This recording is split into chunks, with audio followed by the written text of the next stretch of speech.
नेपच्यूनचा प्रभाव असतो त्याचा, तर त्याबद्दल काय सांगाल? नेपच्यून हा असा ग्रह आहे जो अंतःस्फूर्ती, अध्यात्म, विलक्षण मानसिक, काही वेळेला व्यग्रता सुद्धा त्याच्यावरनं पाहिली जाते. कित्येक वेळेला चुकीच्या प्रभावाखाली जातो, पटकन हिप्नोटाईज पण होऊ शकतो. नमस्कार. ज्योतिष भास्कर सुशील कोराड यूट्यूब चॅनलवर तुमचं पुन्हा एकदा स्वागत आहे. आणि या सिरीजमधला अत्यंत महत्त्वाचा आणि शेवटचा ग्रह नेपच्यून याविषयी आज आपण बोलणार आहोत. मेंटॅलिटी माणसाची कधी-कधी त्याला कुठून कुठे घेऊन जाऊ शकते याची आपण कल्पनाही नाही करू शकत आणि याच विषयी आपण आजच्या या एपिसोडमध्ये सरांशी बोलणार आहोत. नमस्कार सर. नमस्कार. आणि एखाद्या व्यक्तीची मेंटॅलिटी आपण बघतो, की तो इतका स्ट्राँग आहे, की त्याच्या डोक्यात काय चाललंय, तो नेक्स्ट काय स्टेप घेईल हे ओळखू शकत नाही. तर ह्याच्यावरती नेपच्यूनचा प्रभाव असतो बऱ्याचदा. तर त्याबद्दल काय सांगाल?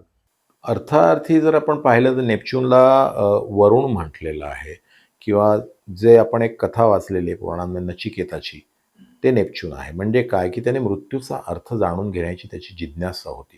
त्याने यमराजाला सुद्धा पिच्छा पुरवला होता, की मला मृत्यूचा अर्थ समजावून सांगा.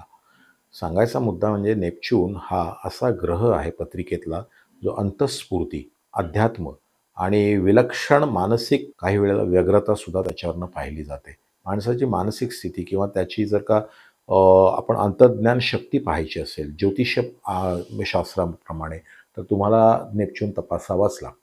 तर हा म्हणजे जसं आपण मेंटल स्ट्रेंथ म्हणतो, तसा मेंटल वीकनेसला पण नेपच्यून कसा प्रभाव पाडत असतो? नेपच्यून हा जलतत्वाचा कारक ग्रह आहे. वृश्चिक राशीमध्ये नेपच्यून असताना जर का तिसऱ्या स्थानात असेल पत्रिकेमध्ये, तर पत्रिका बघितल्या बघितल्या आपल्याला समजतं की ही व्यक्ती अत्यंत रसिक आहे, कलासक्त आहे, पण अत्यंत हळवी मनोवृत्तीची आहे. ही व्यक्ती कित्येक वेळेला अत्यंत हळवी होऊ शकते आणि हिला सूचक स्वप्न पडू शकतात. अंतर्ज्ञान शक्ती आहे, ही आध्यात्मिक असू शकते. पत्रिकेतल्या 8व्या स्थानात नेपच्यून असेल तर अशा व्यक्ती मोक्षाची पण कामना करतात आणि त्या दृष्टीने प्रयत्न करतात. अशा व्यक्तींना साक्षात्कार होऊ शकतात. पण काही काही वेळेला जर त्यांचा नेपच्यून बिघडलेला असतो, अशा व्यक्ती मानसिक भावभावनांवर, आपल्या मेंदूवर कंट्रोल ठेवू शकत नाहीत आणि आत्मघाती निर्णय घेऊ शकतात. ओके. म्हणून नेपच्यूनचा अभ्यास फार महत्त्वाचा असतो. महत्त्वाचा असतो. मग ह्याचा म्हणजे ही तर टोकाची भूमिका झाली. पण त्याच्या आधी पण बऱ्याचदा माणूस चुकीच्या गोष्टींकडे वळतो. जसं म्हणजे व्यसनाधीनता असेल, व्यसनं करायला लागतो माणूस. तर त्याच्यावरती पण नेपच्यूनचा परिणाम असतो? निश्चितच प्रथम स्थानात जर का नेपच्यून असेल, तर व्यक्ती बऱ्याच वेळेला ना बाह्य शक्तींकडे खेचला जातो. त्याला अनेक मोहाच्या गोष्टी आवडतात किंवा तो व्यसनाधीनतेकडे झुकतो. मद्यधुंद अवस्था, लग्नस्थानात असणारा नेपच्यून कित्येक वेळेला चुकीच्या प्रभावाखाली जातो, पटकन हिप्नोटाईज पण होऊ शकतो. हा नेपच्यून 11व्या स्थानात नेपच्यून चुकीच्या मित्रमंडळांच्या तावडीत सापडतो. म्हणजे तुमच्याकडचं जे पोटेन्शियल आहे, तुमची जी मानसिक क्षमता, बलं आहे, हे तुमचं नेपच्यून ठरवतो. पण मग याच्यावरती पण ताबा असतो काही लोकांचा, की जसं आपण व्यसनाधीनता म्हणतो ना, की काही लोकं निव्वळ व्यसनी असतात, की त्यांना म्हणजे त्या व्यसनाचा आधार घेतल्याशिवाय ते पुढेच जाऊ शकत नाहीत. आणि काही लोकं असतात, की हे प्रासंगिक असतात, की तेवढ्यापुरतं त्यांचं मर्यादित असतं आणि परत ते तिथनं पुढे जातात. तर हे पण कुठल्या इतर ग्रहाच्या परिणामामुळे हा कंट्रोल येतो? नाही, नेपच्यून हा मध्यधुंद अवस्था किंवा आपण चुकीच्या मार्गाला कधी जाऊ शकतो किंवा अध्यात्माकडे कधी जाऊ शकतो, हे नेपच्यूनचं नक्षत्र ठरवतं. नक्षत्र. चांगलं नक्षत्र असेल तर हाच व्यक्ती उच्च आध्यात्मिक अनुभूती पाहू शकतो, संत व्यक्ती होऊ शकतो, उत्कृष्ट कलाकार होऊ शकतो, आर्टिस्ट होऊ शकतो. पण हाच व्यक्ती जर का नक्षत्र चांगलं नसेल किंवा चंद्र चांगला नसेल आणि चंद्र नेपच्यून असे योग असतील, ते सुद्धा वाईट नक्षत्रात असतील, तर अशा व्यक्ती निश्चितच अत्यंत चुकीच्या मार्गाला जातात आयुष्यामध्ये.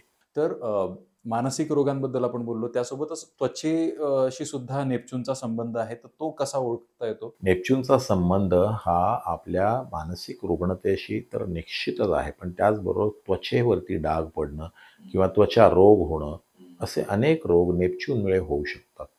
म्हणजे नेपच्यून जर का पत्रिकेत अतिशय खराब योगात असेल तर तसे योग होतात किंवा पाण्यापासून उद्भवणारे आजार हे नेपच्यूनमध्ये आपल्याला समाविष्ट करता येतात. म्हणजे पाणी पिल्याने जे होणारे आजार आहेत. बरोबर, अगदी बरोबर आहे. किंवा पाण्यापासून धोका. म्हणजे काही लोकांना सांगितलं जातं, की तुम्ही पाण्यापासून सावध राहावं.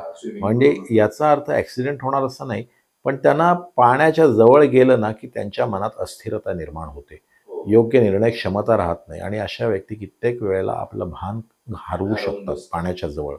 हां, म्हणजे जे आपण अनेकदा ऐकतो, की पाण्याच्या ठिकाणी घडलेले अपघात, स्विमिंग करेक्ट, करताना झालेला करेक्ट, त्रास, करेक्ट, करेक्ट. या किंवा सगळ्या पाण्याच्या प्रवाहामध्ये बरोबर त्याच्या वाहून गेलेला आहे. गेलेले.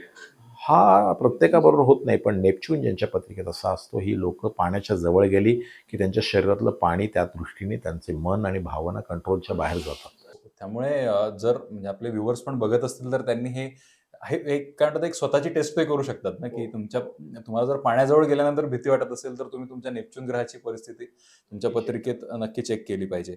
बरं त्यानंतर मला पुढे विचारायचं आहे, की एक स्फूर्ती देणारा सुद्धा किंवा स्फूर्तीचा पण कारक तो ग्रह आहे किंवा आत्मस्फूर्ती ज्याला म्हणतो आपण. तर ती कशी प्रभावित करते एखाद्या व्यक्तीला? स्फूर्ती नसून ती अंतःस्फूर्ती आहे. म्हणजे आपण म्हणतो की नाही, की आपल्याला अध्यात्म किंवा आतून संवेदना येतात किंवा आतून आपल्याला अशा एक प्रकारच्या अनुभूती येतात. अनुभूती इज द राइट वर्ड. हा नेपच्यूनमुळे येतात.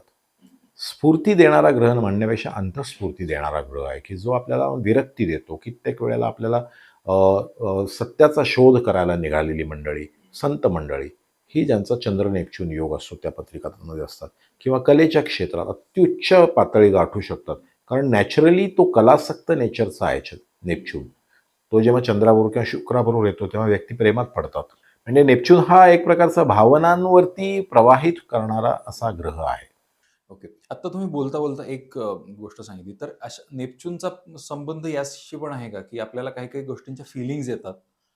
काहीतरी भाव आपल्याला वाटतो आणि एखाद्या ठिकाणी गेल्यानंतर जे आपल्याला फीलिंग येतात, की ही किती छान जागा आहे. त्याचा संबंध आहे नेपच्यूनशी? हो, निश्चितच. नेपच्यून हा तुमच्यातलं सिक्स्थ सेन्स जागृत करतो.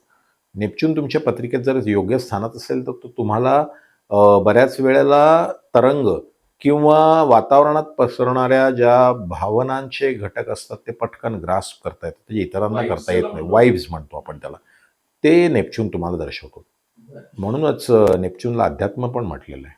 म्हटलेलं आहे. कारण बऱ्याचदा असं होतं ना, की एखाद्या ठिकाणी गेल्यानंतर आपल्याला खूप चांगली वाइब येते, की किती छान जागा आहे ही आणि काही ठिकाणी असं असतं, की खूप जागा सुंदर असते दिसायला. भौतिकरित्या ती फिजिकली दिसायला छान असते जागा, पण तिथे तुम्हाला अस्वस्थता जाणवते. तर ते बऱ्याचदा तुमचा नेपच्यून ग्रह तुमच्या पत्रिकेतला तुम्हाला तो खुणावत असतो, की नाही समथिंग इज रॉंग और समथिंग इज राइट. सो त्यामुळे काही-काही इंट्युशन्स असतात. इंट्युशन इज द राइट त्या वर्ड. इंट्युशन्सला तुम्ही खरं तर फॉलो केलं पाहिजे आणि त्या तुमच्या इंट्युशन्स बरोबर आहेत, की त्या चुकीच्या आहेत, की त्याच्यामागे काही अर्थ आहे. यासाठी तुमच्या पत्रिकेतल्या नेपच्यूनचा अभ्यास करणं फार गरजेचं आहे आणि त्याबद्दल तुम्हाला जाणून घ्यायचं असेल तर ज्योतिष भास्कर सुशील कोराड सरांशी तुम्ही नक्कीच संपर्क साधू शकता, असं मला वाटतं. त्यामुळे तुमच्या मनात काही प्रश्न असतील, जे तुम्हाला सिक्स्थ सेन्समधनं आलेले असतील, तर ते तुम्ही सरांना नक्कीच विचारू शकता. खूप खूप धन्यवाद. Thank you.